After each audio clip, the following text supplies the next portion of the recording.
Welcome to the Slop Temple. We pray this video helps. You start right now by stopping the sources of heat. Close the game or streaming app and force stop background processes.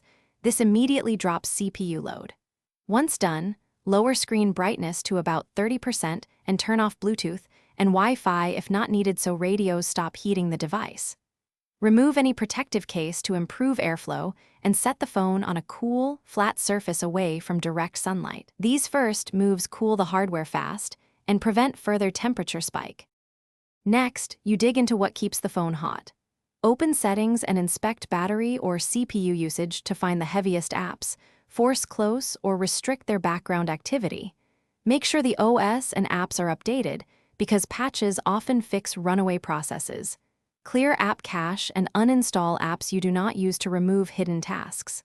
Finally, enable battery saver or set aggressive background limits for the top consumers so the phone runs cooler during normal use. You finish by verifying and protecting the system. Restart the phone to clear temporary states and then monitor temperature with a system or sensor app over 1 to 2 days to confirm improvements. If overheating persists, boot into safe mode to test whether third-party apps are responsible. Uninstall any offending apps.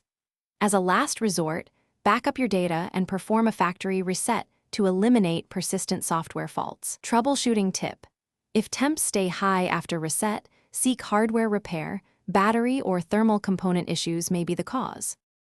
Thanks for watching. Consider subscribing if we helped you.